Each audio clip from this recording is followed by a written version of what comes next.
Well, hello and welcome to Seasoned Voices Radio. I'm Simone de Haas, your host, and today I'm joined by a fabulous woman and my co-host for this episode, my dear friend, Joanne Brooks. So welcome to Seasoned Voices Radio, Joanne. Hi, thank you. Oh, so excited. This is our inaugural conversation on Seasoned Voices, and I'm pumped, super pumped. So Yes, thank you. me too. And Yeah. we are trialing something a little different. So it's very much like, I suppose you would hop onto a Zoom, but it has a little bit more functionality. And so we thought we would do a pilot run of what this might look like. And I know we are going to have some fabulous insights and gold nuggets drop in this conversation.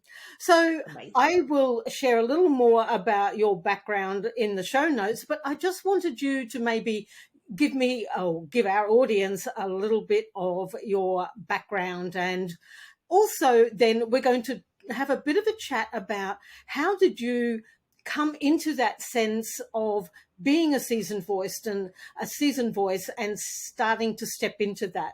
So tell us a little about your background. Cool. No worries. Thank you. Great question. Good starting point. So, I started my entrepreneur journey. I would consider a bit late in life. I was about 38. And, I started a business because, look, I think at the end of the day, it was a good reason to start, but it wasn't something that was sustainable. And this might seem a bit odd, but I started my business for the first business when I was 38 for the purpose of giving more time. I would have more money, more flexibility to spend more time with at that point, my young daughter. Now a lot of people would say, but that's a great reason to start a business, Joanne. Yeah, no, not really. Not really. Because the flexibility, the lots of time, lots of money, that takes a lot of time and money to make that happen. So, there was definitely an ego position there for me that I wasn't aware of. And look, I was very fortunate. I was probably 6 or so months into my business journey, and my business mentor at the time virtually put his size 12 around my backside and said, Joanne, what are you doing? Because, it always takes longer than you expect. It always takes more time than you anticipate. And business ownership, when you do it on your own, takes a lot of time and effort and concentration and focus. And I said I wanted more time with my daughter, and I actually found that wasn't happening. So it's a great reason and purpose for the long game, but don't be naive enough to think that it's going to happen quickly, because it simply doesn't. I was naive enough also to think, well, I've been in the industry a long time, so people will just come, won't they? No, they don't. They actually don't. So, I stepped into the first area of business that I stepped into was really sat around adult education. I've had many iterations of that type of business. I've owned my own registered training organisations. I own currently a coaching and mentoring business. But I have also been very fortunate to have come across many or be involved in many different types of businesses. Like my husband was in construction. I've been a finance broker before, so around money. I owned an organisation that had an accounting practice, a law firm, a marketing company, IT company, many different divisions. So I'm really fortunate to have been exposed to a variety of different businesses, and so have a really good context of what it takes to run and build businesses.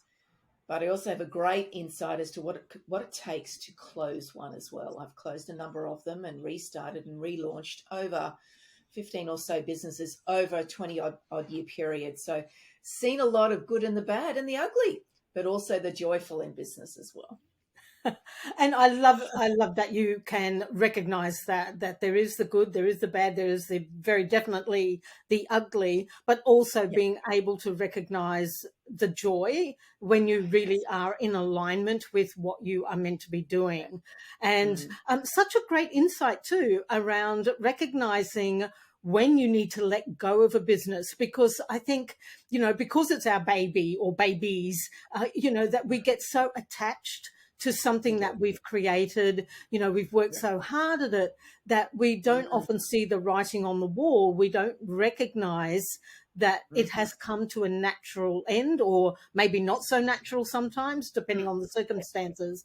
And how did you get to that point where you could recognize that? Look, I would say to you that it took a good while period of time, and I know you were around at the time. Yeah, we were doing business together at the time, and I remember clearly, probably about 6 to 9 months prior to me closing this business, that I had this little voice in the back of my head saying, "Gee, I wish I could get off this rabbit, this cycle. Could I possibly actually step off this thing?" And it was a really fearful period of time for me. And I remember going to work every day, and there was there's such butterflies in my tummy that I actually didn't want to go to work. And it was a point during that point of that period of time, I felt I couldn't get off it because it was a large business. I had a lot of employees, as you remember. But then, there were circumstances that actually forced my hand that I actually had to make that decision and step off it and turn it off. So, I'm a big believer in that the universe kept serving me information, challenges, things that I should have been taking notice of, and Mm-hmm. I chose not to. And of course, that level of, excuse the French, shit kept layering on my shoulders until I went, you know what? I actually have to listen to this. I actually have to make the decision. And it was a hard decision, and it was literally a liquidation. So it was a hard stop of that business. But you know what? I don't regret it. Was it hard at the time? And was I in a fearful place? You absolutely bet I was. But you know what? There were some really great joyous things. I remember, I don't know if you remember this, Simone.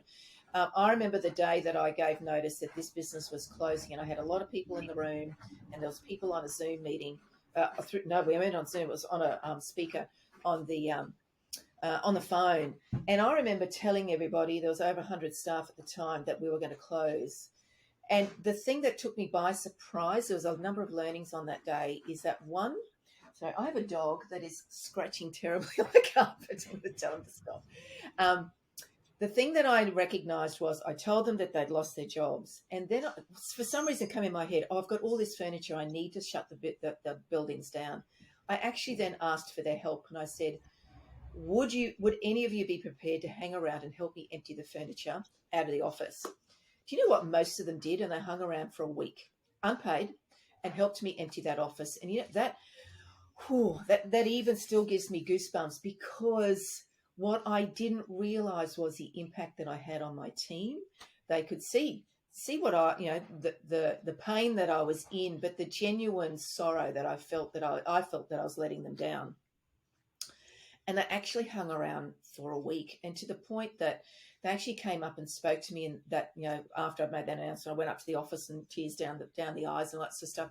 And a number of them came up to me and said, "We could see that you are in such pain, Joanne, and we want to help you." And one of the biggest epiphanies I had was that I was completely oblivious to was, as a leader of my business, I didn't realize how closely people were watching me. Mm-hmm. Had no idea the impact that I had on people. That was incredible. Absolutely incredible. And isn't that fascinating that, as a leader, people are watching you. They're looking to you for guidance. They're looking to you for direction, for the vision, obviously. And Mm-hmm. when you've got your head down and you're kind of buried in the business, you don't tend to see that ripple effect of your behavior, or how your knowledge and your wisdom kind of seeps out and hopefully inspires people. And so Mm, obviously you were very inspiring as a leader in that yeah. business, to the point that people were willing to go that extra mile for you, to be able to do Yeah. something that actually lifted your burden a little, Oh, which I think is just fabulous. it was beautiful. It was just a wonderful nugget of gold, and in quite a dark period. But you know what I realized very quickly was, in those initial days, was that, yeah, I could wallow in self-pity and, just go down a whole different pathway. And, I realized really quickly, what's the point? There's got to be something positive that comes out of this. And so, yeah, I went and took a week off, turned the phone off, didn't do anything. And then I came back ready to do what I needed to do, to look after the staff as best I could, to look after our clients as best we could. So, was it easy? Good God, no. But it was really rewarding at the same time, weirdly. Really important, Interesting, isn't it, that when it comes isn't it? to that kind of an end, Yeah, that it does have its own rewards. indeed. So something that is like really showing up for me through this conversation is also at during these points in time, and for all of these hard decisions and the Mm, joyful decisions as well. Often we are guided by our intuition, by that yeah. wisdom that we've developed over the years. Mm. So tell me a little about, how did you start to come into alignment with that seasoned voice of yours? What was that journey like for you? Oh, look, I will say to you that initially it was pretty confronting, I have to say, because and it was after the liquidation, and by that point I had a business coach that was supporting me. You know this lady, and she was with me through the significant growth of this business and the closure and all those and that journey afterwards. And it was one of the things that I knew I needed to do first was to own it. There was no, I was the owner, I was the CEO, I had to own the closure of this business. I couldn't blame anybody else. And I think a lot of business owners, when they have staff or team, whether they're actual employees or contractors and so on and so forth, what I think a lot of business owners maybe miss is that it's actually it sits with you. You have to take ownership of whatever goes wrong, and that could be. It's not. I'm not even necessarily talking about a closure of a business, but I believe it's even to the point that if you give instructions for a task to be done or a project to be done, and you don't get the result that you're expecting, you have to own it in that, well, how did I deliver that? Did I set that person up for success in that? Did they have the resources, the tools, the access, the permission to be the success that you expect them to have to give you the outcome of that task or that project? And so, that for me applies in the really big decisions and the little day-to-day tasks. And that didn't become very clear to me at all until this entire business closed. And talking to the coach, and I went, and owning that was a really hard thing. But my goodness, I tell you, the relief off my shoulders was massive. It took some time for me to come to terms with it. What could I have done better? Like, we are all great at Mm. hindsight, right? But hindsight is actually a really good tool for us because you can then reflect. And hindsight is only good if then you want to do something differently and make some different choices and make different decisions, because you have to learn from that. There's no point going, oh, I wish I'd done this, I wish I'd said that, oh, this should have happened. Well, where did we go wrong? Where did I go wrong? And what can I do differently? So it was only after that period of time that I went, you know what? I now understand why I didn't want to go to work every day. What I'd lost was I was not connected to my values and my purpose in the later days of that business, and that has now become a not negotiable for me since then. Absolutely not negotiable. If it doesn't align with purpose, with values, and you have to be prepared to say no, but you also have to be prepared to say yes.